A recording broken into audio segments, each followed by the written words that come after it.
né? Então, pessoal do segundo ano A e B, essa é a nossa videoaula sobre temperatura e pressão. Eu estou revisando os conceitos do mês de março e fevereiro, não é isso? A gente vai começar a rever tópicos, né, que abordamos anteriormente. E um dos primeiros tópicos que eu abordei com vocês foi o conceito de temperatura e pressão. Tá ok?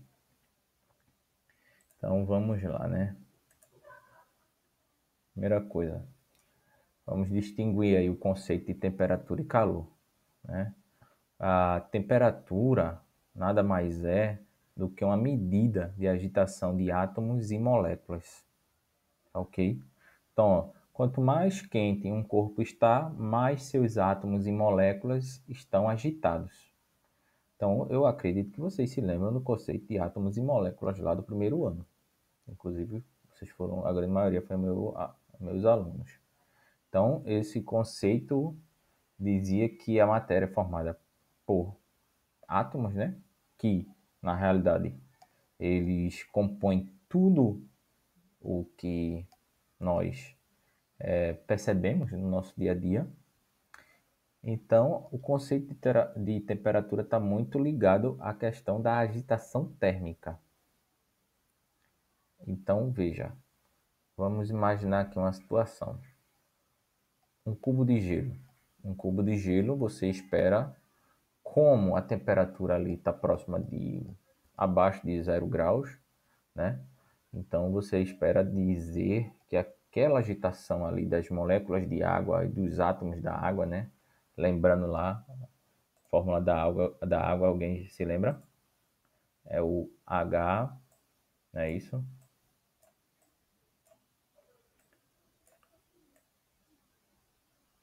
Dois O.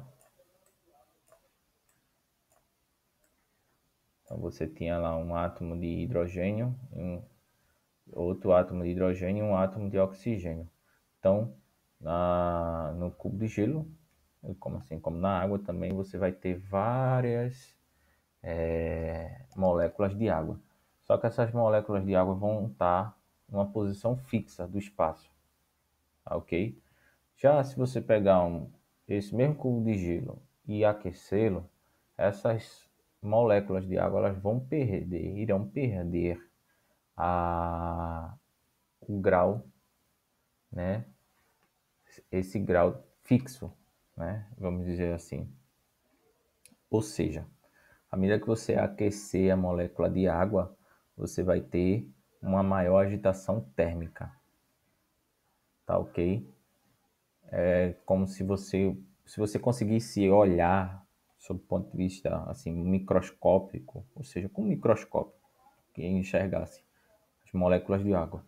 Se você visse a molécula de água num cubo de gelo, você praticamente ia ver ela parada, pouca vibração ia ter ali.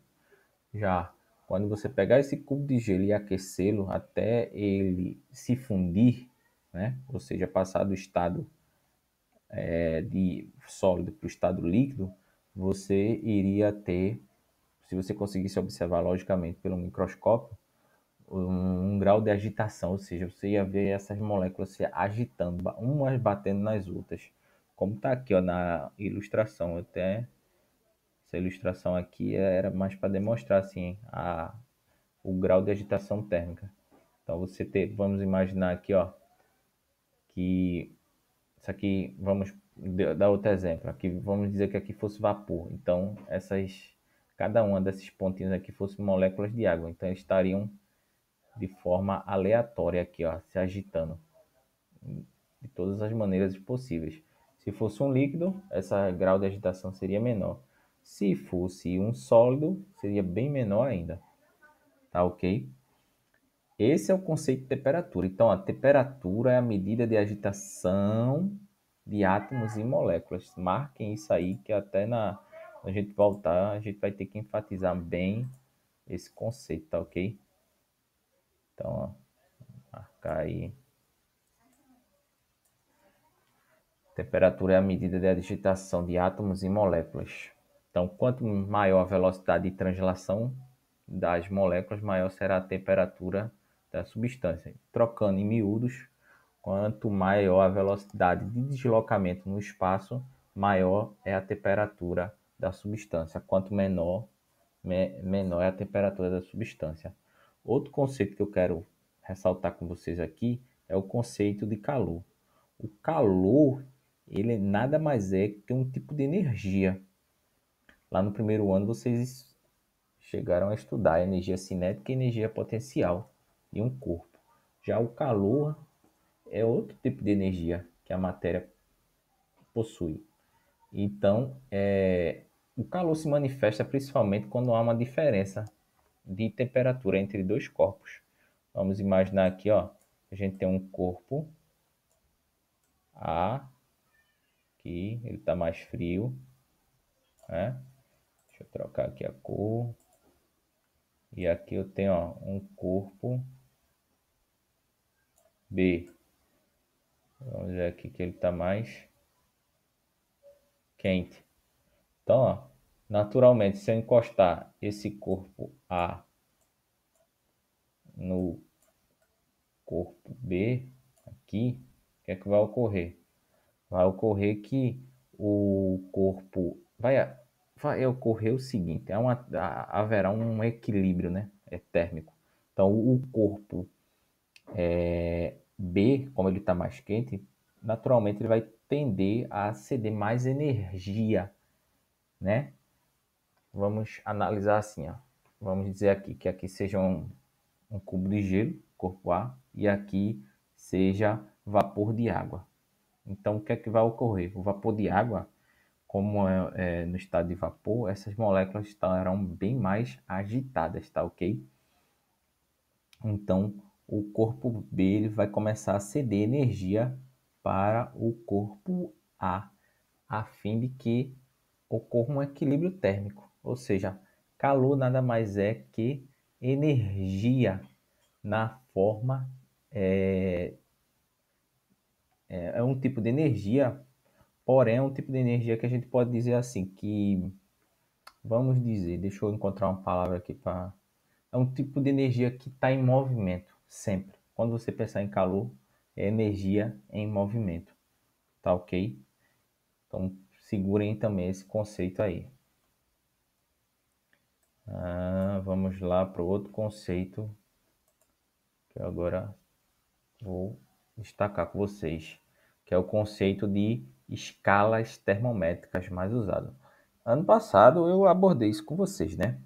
Como é que na realidade, ó, existem vários tipos de escalas termométricas, né? Existem as mais empregadas no mundo, essas três aí. No mundo mesmo é mais utilizado a escala Celsius, né? A gente tem aqui o símbolo C, escala Celsius.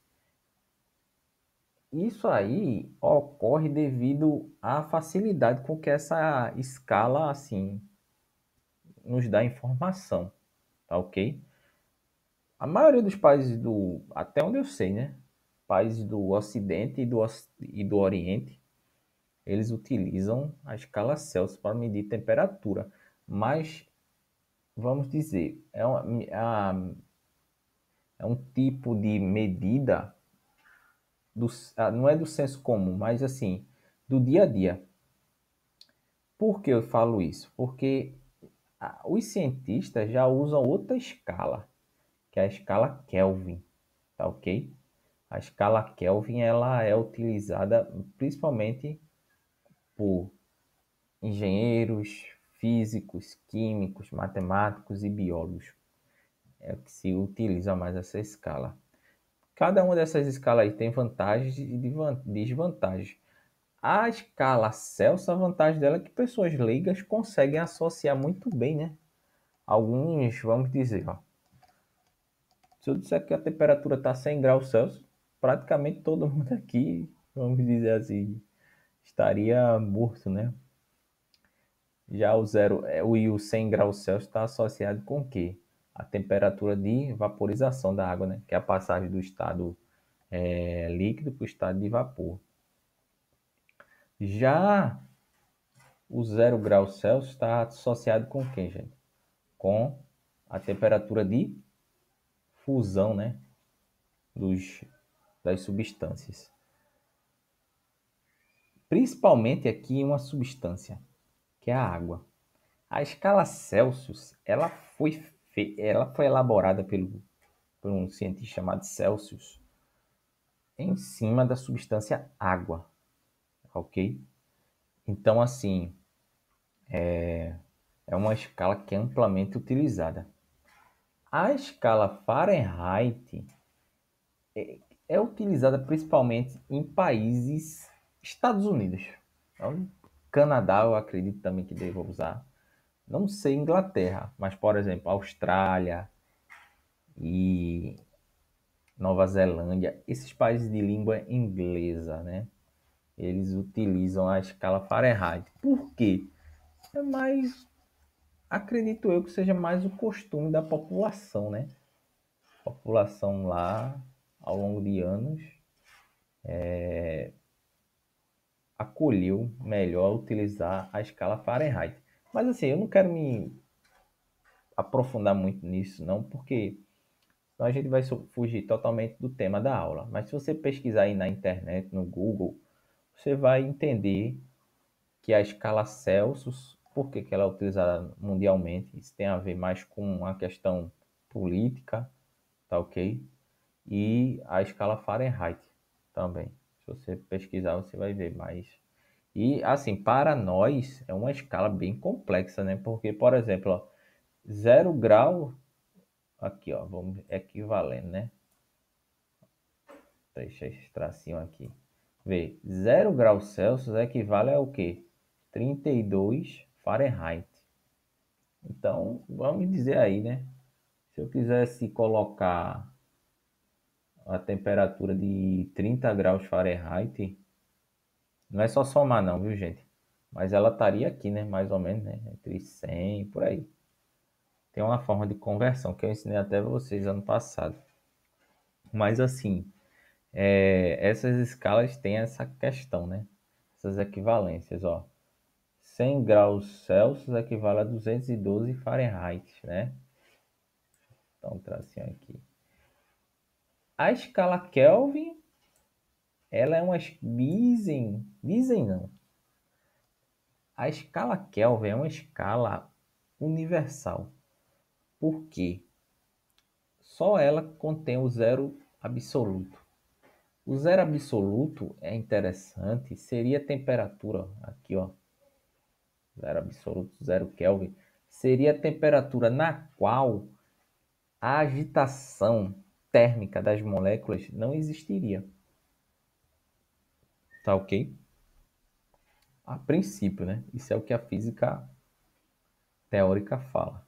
Isso aí a gente teria que ter uma aula mais profunda para debater sobre o uso e emprego dessas escalas de temperatura. O que eu quero que vocês absorvam desse material, né, aqui, essa parte da aula, é que existem outras escalas de temperatura, gente. Mas, assim, o que eu quero que vocês tenham em mente é a escala Celsius e a escala Kelvin, tá ok? Porque vocês vão trabalhar com essas duas escalas bastante.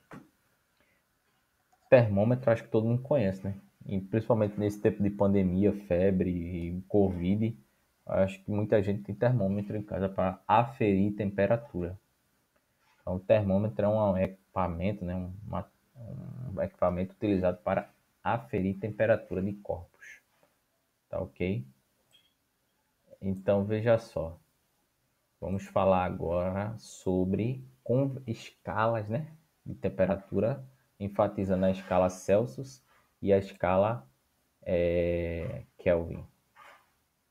Mas a gente vai falar como é que se faz a conversão, né? A conversão da escala Celsius para a escala Kelvin e de Kelvin para Celsius. Vê, eu digo a vocês que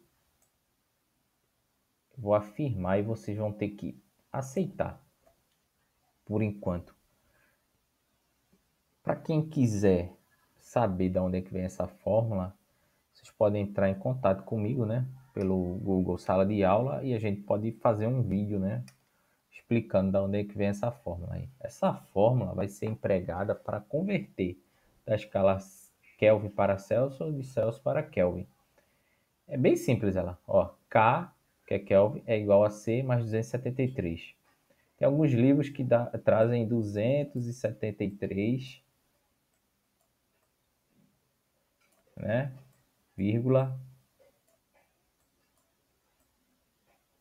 15. Mas aqui eu vou adotar 273 mesmo, tá ok? Então, assim, é uma escala, é uma fórmula bastante empregada e bem cobrada nos concursos e provas que vocês farão, né, ao longo do ensino médio e também aqueles que quiserem seguir as carreiras de engenharia ou na área de ciências naturais. Então veja só, eu vou dar um exemplo aqui, né? A gente vai ver, ó, exemplo. Converta 37 graus Celsius para escala Kelvin. Lembrando, viu, gente? Não existe graus Kelvin. Ou seja, você nunca vai encontrar uma anotação assim, ó. K, né? Bolinha, que é o grau Kelvin, não. Por que não existe essa metodologia de se representar graus Kelvin? Porque a escala Kelvin é uma escala absoluta, tá ok? Aí veja, vamos lá, eu quero converter 37 graus Celsius para a escala Kelvin. Simplesmente eu vou pegar essa fórmula e vou aplicar ela aqui, ó. No lugar de C, eu vou colocar o quê? 37. Então vai ser 37 mais 273. Que isso dá o quê? Somando, né? Eu sempre gosto de enfatizar, viu, gente? Por enquanto, ó, pessoal, eu não sei se vocês estão notando, na minha letra tá saindo um pouquinho ruim. Por quê? Eu tô adquirindo, né, um material aí que chama mesa digitalizadora. Aí vai me dar uma melhorada. Mas, ó, nessa questão da letra aqui. Aí 37 mais 273 vai dar 310K. 310K seria a resposta. Então lembre-se, toda vez que eu for converter, ó, da escala Celsius para Kelvin ou de Kelvin para Celsius, eu vou ter que utilizar essa fórmula aqui, ó. K é igual a C mais 273, tá ok? Então, passado esse exemplo, veja, esse aí é um exemplo que eu coloquei para vocês, né? Não é nem um exemplo, é um exercício, tá ok? Ele vai ser disponibilizado para vocês fazerem. A gente pode tentar fazer, tentar não, fazer mesmo, um aqui. Então, ó, na tabela a seguir, temos os valores das temperaturas, dos pontos de fusão e de ebulição do oxigênio, do fenol e do pentano. Quais seriam esses valores na escala Kelvin? Então, você vai ter que empregar aqui fórmula K é igual a C, né, mais 273, é isso. Então, veja só, essa é a fórmula que vocês vão ter que empregar. Lembrando, qual a dificuldade dessa questão aqui? Veja, tem números negativos aqui, hein? Lembre-se lá de como é que soma números negativos, hein? É bem fácil, hein? Veja, no lugar de C, você não vai colocar 218, menos 218,4. Então, é como se fosse assim, você está devendo menos 218,4 e paga 273. Vai sobrar um crédito ou um débito? Vai sobrar um crédito, né? Então lembrem-se disso, hein? Então isso aqui vai ser o exercício para vocês entregarem próxima sexta-feira, tá ok? Aí veja, aqui é o segundo exercício. A temperatura de solidificação do mercúrio. Alguém se lembra qual é o símbolo na tabela do mercúrio? É o Hg, né?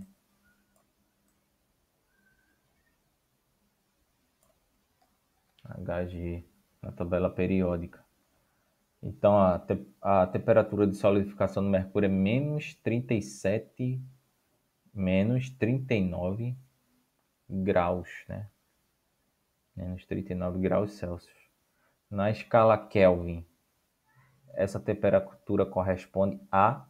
Então, veja, você vai fazer a conversão, né? Utilizando que fórmula? K é igual a C mais 273. Você sempre vai utilizar essa fórmula aqui, hein? Então, ó, no lugar de C, você vai colocar quanto? Menos 39. Então, ó, você está devendo. Isso aí é matemática, hein? Você está devendo R$ 39. Aí você dá 273. Você vai sobrar um débito ou um crédito? Sobrar um crédito, né? Então, essa é a outra questão que vocês vão ter que entregar. Veja, outro conceito que a gente também está trabalhando nessa aula é o conceito de pressão, né? Simplesmente, pressão é a razão, né? Entre duas não é forças, quer dizer força, mas é entre dois conceitos, que é força e área. Como ele diz aí, né, o termo pressão é utilizado em diversas áreas da ciência, como a grandeza escalar, né, que mensura a ação de uma força sobre um determinado espaço. É aquela coisa, veja, você tem, vamos lá, objetos cortantes, por exemplo, uma agulha. Uma agulha, vocês sabem que a cabeça de uma agulha, a área dela é muito pequena, né? Se a área é muito pequena, isso faz com que a pressão seja muito grande. Sempre tenho isso em mente. Então, ó, pressão, deixa eu destacar aqui, e área são inversamente proporcionais. Se eu aumento a pressão, né, a área tende a diminuir. Mas vamos pensar assim, ó, área, em termos de área e pressão. Vamos pensar na seguinte situação. Você está no gelo, aquela tempestade de neve. Alguns aqui ainda vão viajar para o exterior, eu acredito. Mas veja, os esquimós, eles utilizam sapatos especiais para andar na neve. Esses sapatos, eles têm um tamanho maior do que o... Um exemplo que eu acho que todo mundo já viu na televisão. Esqui. Um esqui. O que é que ocorre com o esqui? A pessoa consegue andar com esqui na neve, mas vai andar descalço com esse sem o esqui? Você afunda. Por quê? O que é que ocorre? O esqui aumenta a área na qual o seu corpo exerce a pressão. Se ele aumenta a área, diminui a pressão, então você não afunda. Já se você for andar descalço ou sem sapato ou com um sapato normal, o sapato seu ele vai ter, acredito eu, que o tamanho proporcional ao seu pé. Então o que é que vai ocorrer? Seu pé vai exercer uma força maior, né, numa área pequena, fazendo com que a pressão aumente. Tá ok? Então, assim, é um conceito que a gente vai trabalhar também, né? Em química, conceito de pressão. Então, vamos lá. Pressão é uma grandeza escalar que correlaciona o quê? Força e área, sempre. Tá ok? Coloquei aqui um... Veja, quando a gente fala em pressão, pode ter pressão para sólidos, né? Também você pode ter pressões para líquidos. Isso aqui é uma fórmula, né, para calcular a pressão de líquidos. Aqui é a pressão considerada, né? Essa diferença aqui. Rho é a massa específica do líquido G é a aceleração gravitacional e ΔH é a profundidade do ponto dentro do líquido. Vamos pensar nisso.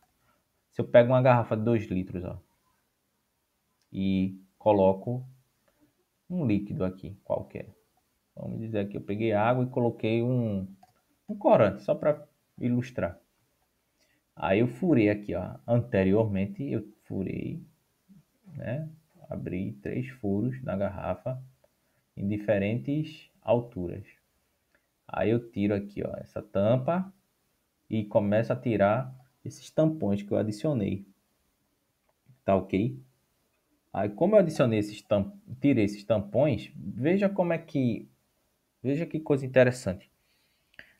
Aqui, nesse primeiro ponto, né?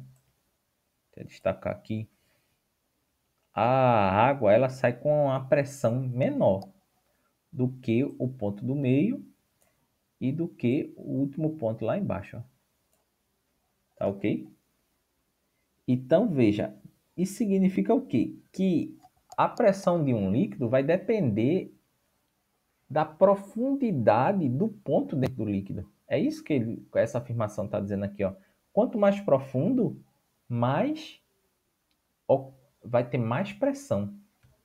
Por que isso ocorre? Veja, a fórmula aqui, ela diz ó, que o ΔH, esse H é a profundidade. Ele é diretamente proporcional à pressão. Então, ó, quanto maior a altura, maior a pressão. Como vocês veem aqui, ó, nesse ponto aqui, ó, aparentemente é onde o ponto que está jorrando água com maior pressão, né? E depois de um certo tempo, ó, como o líquido vai diminuindo a altura, esse ponto aqui, ele perde totalmente pressão, né? Chega a desaparecer. Tá ok? Aí vamos lá para o outro. Veja, outra questão que a gente trabalhou em sala de aula, né? Esse começo de semestre foi pressão de gases, né? Que eu falei a vocês, o que era um gás. Bem, mas a gente vai revisar. Mas é uma fórmula, é um conceito bastante importante que vocês vão utilizar, que é o gás ideal. O gás ideal, não sei se vocês lembram, mas é um gás que não tem interação entre as moléculas. Tá ok? É um gás que ele, vamos dizer assim, sob o ponto de vista de explicação de alguns fenômenos, ele se comporta de forma ideal. Tá ok? Então veja só, para calcular a pressão de um gás ideal, a gente vai utilizar essa formulazinha aqui, ó. PV, onde P é a pressão, V é o volume, N é o número de mols, R é uma constante, né, dos gases e T é a temperatura. Então veja só, a pressão de um gás ideal vai depender de quê? Volume, número de mols e temperatura. R não, porque R é uma constante, então sempre vai ter um valor, não é isso?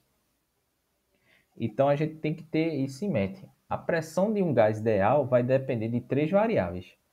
Ó, número de mols, T, que é temperatura, e volume. Então aqui tá. Desconsidera isso aqui, hein? Isso aqui tá errado. T não é volume, não. Deixa eu arriscar aqui, ó.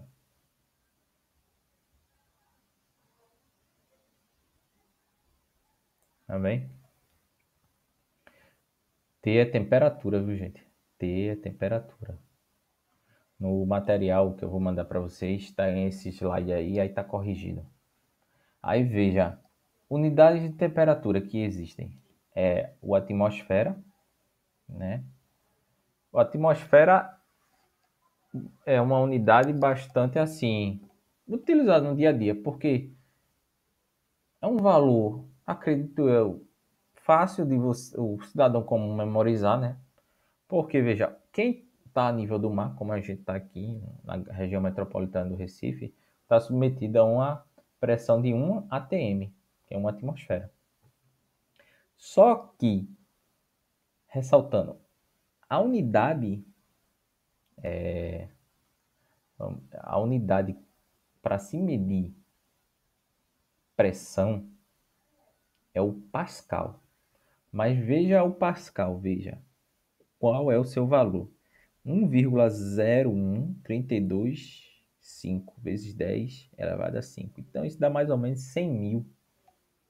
Então, ó, você fala, não, a gente tá a 100 mil Pascal, submetido a uma pressão de 100 mil Pascal. É meio complexo de dizer, né? Então, essa unidade aqui, a atmosfera, ela é mais, vamos dizer, mais simples de se utilizar, né? Uma atmosfera.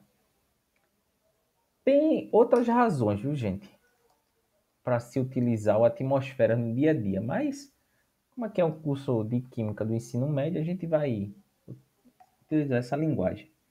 Existe também a unidade de milímetros de mercúrio. Vê, uma atmosfera equivale a 760 milímetros de mercúrio.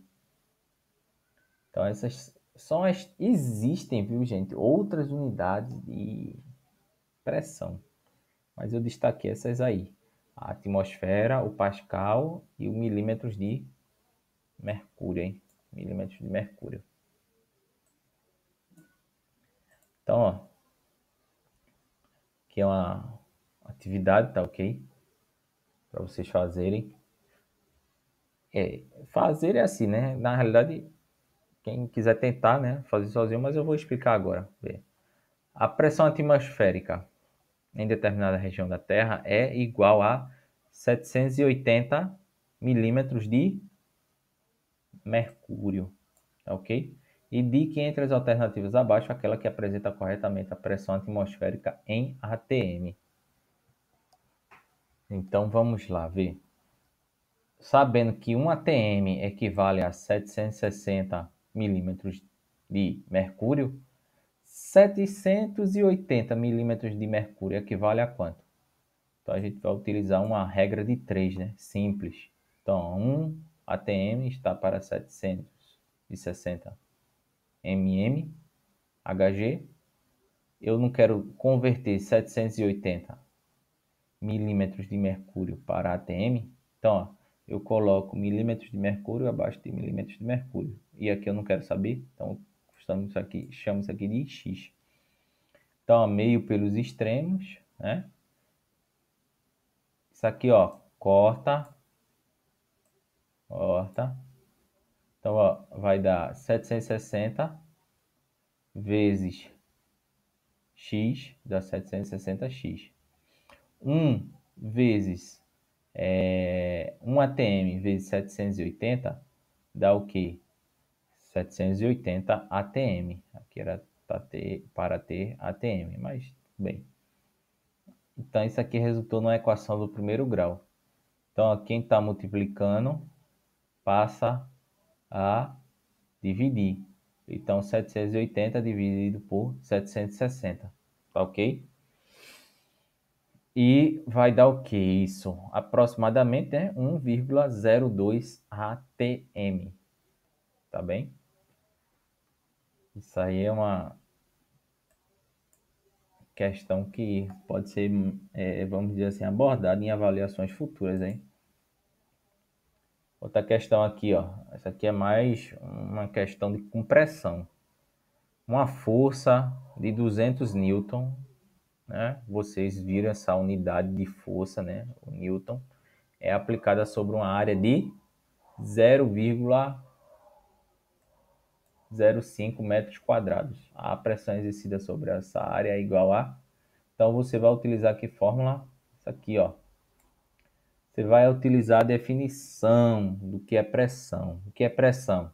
É força sobre área. Tá bem? Então, o que é que você vai fazer? Você vai pegar a força e dividir pela área. Então, ó, 200 dividido por... aqui não teria esses... Acho que foi um erro aqui, viu? Teria esse zero não, hein? Seria, ó, deixa eu riscar aqui. Seria 0,05 5, tá bem? Aí que daria o quê? 4.000, né? 4.000. Na realidade aqui, gente, ele está fazendo uma conversão, hein? A gente pode ver isso nas próximas aulas. Mas esse exemplo aqui foi mais para ilustrar assim, como é que você utiliza a fórmula e o conceito de pressão, tá bem? Então, obrigado pela atenção de vocês.